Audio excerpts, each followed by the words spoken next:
3, 2, 1, start. I am coming here today from Bihar, where I performed or helped in the opening ceremony of a very magnificent piece of work of Indian engineers, the Great Dam. This, I am told, is the longest in the world. A day before that, I performed or participated in a completely different function at Nalanda, a great university center of 1500 years ago in Magad, which I know now Bihar. At this place where the ruins of the university still exist, my mind went back to the days of the Buddha. I thought of this message, which, apart from its religious significance, was a message of tolerance, a message against superstition, rituals, and dogma. It was a message essentially in the scientific spirit. The Buddha asked no man to believe anything except what could be proved by experiment and trial. All he wanted men to do was to seek the truth and not accept anything on the word of another, even though it be of the Buddha himself. That seems to me the essence of his message, besides tolerance and compassion, and it struck me that the message, far from being out of date today, had a peculiar significance in this world of ours. The spirit of dogma, I say with respect, has affected badly the religious quest and made both minds and practices conform to rigid and intolerant ideas which assert in effect that I am in possession of the truth, the whole truth, every bit of the truth, and nobody outside the pale has it. Narrow men's minds, shutting the door against a tolerant and objective approach, where men not only look up at the heavens without fear, but are also prepared to look down into the pit of hell without fear. It seems to me that people in the Buddha's time were more advanced in tolerance and compassion than we are, although they were not so advanced in technology and science.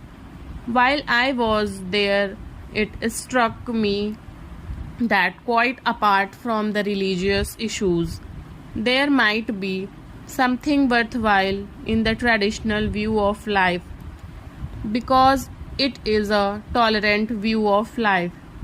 While it may hold one opinion, it respects the opinion of the others and allows that there may be truth in the others' opinions too.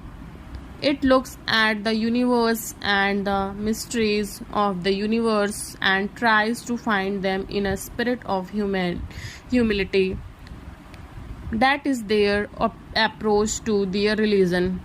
The scientist is supposed to be an objective seeker after truth. Science has grown because, in a large measure, the great scientists have sought truth in that way. But I suppose no man today, not even a scientist, can live in a world of his own, in some kind of ivory tower cut off from what is happening.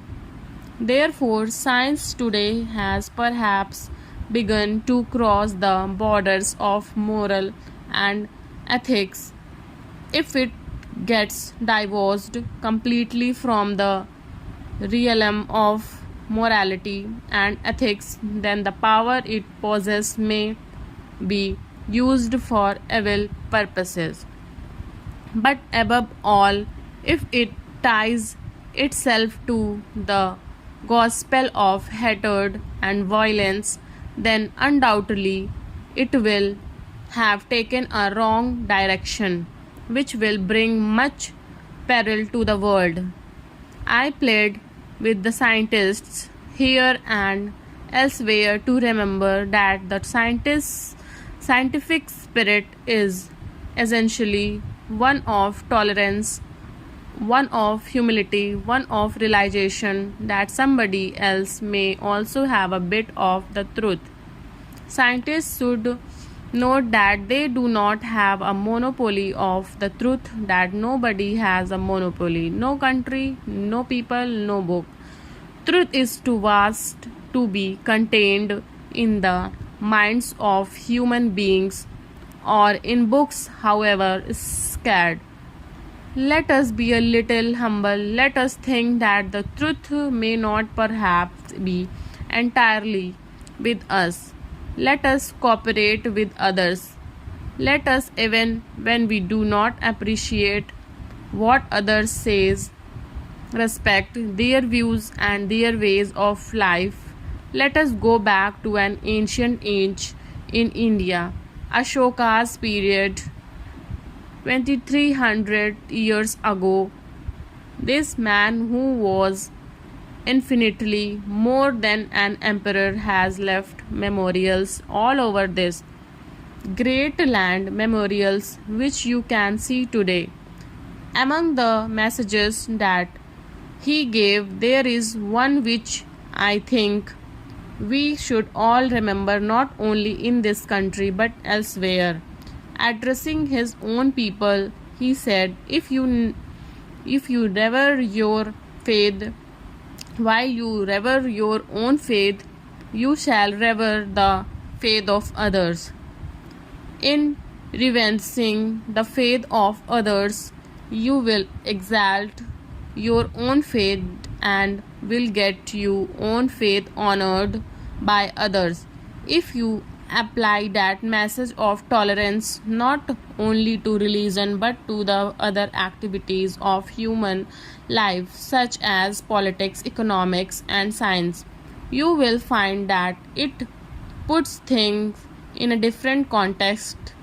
It is a context which is not very much in evidence today, where differences of opinion are not liked, where the tendency is to suppress the view or the way of life that is not approved of, where ultimately science itself becomes vitiated by a narrow outlook.